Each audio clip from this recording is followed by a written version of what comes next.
Avec Emmanuel Macron, c'est le règne de la davocratie directe. Le 49e Forum économique mondial s'est tenu à Davos, en Suisse, du 22 au 24 janvier 2019, avec la participation de 3000 mondialistes. Cette grande messe ultralibérale permet aux dirigeants des multinationales, financiers et chefs d'État de se rencontrer discrètement pour décider des grandes orientations politiques et économiques du monde, mais à l'insu des peuples. Le club très fermé de Davos, ce sont des cocktails, réceptions en marge du forum qui permettent de resserrer les liens personnels, le tout sous le regard complaisant des ONG, lobbyistes et des grands médias. Officiellement, les discussions sont publiques et rediffusées sur le site du forum. Mais officieusement, les vraies décisions entre les propriétaires des multinationales et des chefs d'État se prennent en privé dans les coulisses de Davos.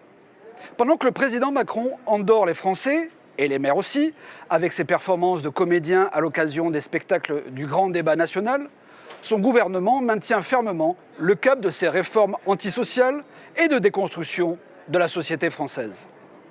Dans le contexte de la crise sociale des Gilets jaunes, il était trop gênant pour Emmanuel Macron de s'afficher cette année à Davos. Alors, comme l'an dernier, il a transformé le château de Versailles en business center pour recevoir ses copains patrons des multinationales, notamment américaines, en chemin vers Davos pour un arrêt déjeuner. Autour de Macron, c'est l'assemblée de nombreux criminels de l'évasion fiscale qui font perdre chaque année des dizaines de milliards de recettes financières à l'État français. Cela ressemble un peu au film Le bal des vampires, vous ne trouvez pas ?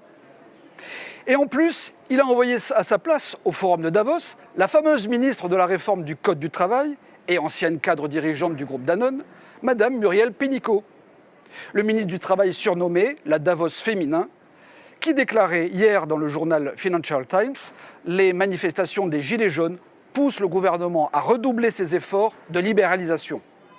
Alors que Macron prétend débattre avec les Français, Madame Pénicaud a déjà reçu des lobbies privés sa feuille de mission « Accélérer les réformes anti-France ».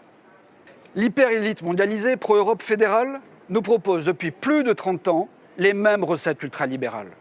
Toujours moins de régulation, toujours moins de nations, toujours moins de services publics, toujours moins de protection des salariés et des consommateurs, et toujours plus de liberté de circulation des capitaux et des marchandises. Le tout sans aucun contrôle. Et bien sûr, il y a le Graal des mondialistes, comme Juncker, Lagarde, Merkel, Macron et Wauquiez, toujours plus d'immigration massive extra-européenne. Comme par hasard, c'est l'objectif du pacte de Marrakech, signé en décembre 2018 par Macron. Traité migratoire qui engage la France, sous l'emprise de l'Union européenne, à intégrer à terme des millions de migrants supplémentaires.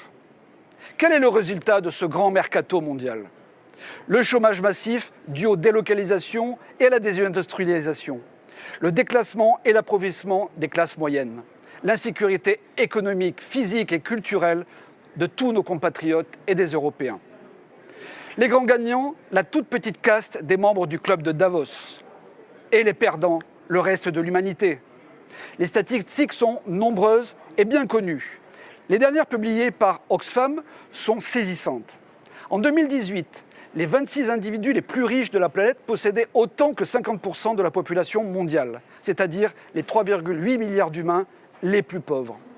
En 2016, ils étaient 61. À ce rythme-là, en 2022, 5 personnes seront aussi riches que la moitié des habitants de la planète. Cela ne peut plus continuer. Macron, c'est le gouvernement de la davocratie directe. Dans l'intérêt général des Français et Européens, il faut absolument opposer au modèle économique ultralibéral de l'Union européenne un modèle de patriotisme économique recentré sur nos États-nations. Revaloriser le travail, faire que l'on puisse gagner plus, payer moins et vivre mieux. Avec nous, les multinationales étrangères paieront leurs impôts et taxes afin que les Français n'aient pas à les payer à leur place. Nous inciterons à une production en France et non pas à l'autre bout du monde. À tous ceux qui veulent de la démocratie plutôt que de la davocratie, aidez-nous en votant majoritairement pour les patriotes français lors des élections européennes le 26 mai prochain. Notre objectif est de rendre le pouvoir au peuple et protéger la France et les Français contre les davocrates.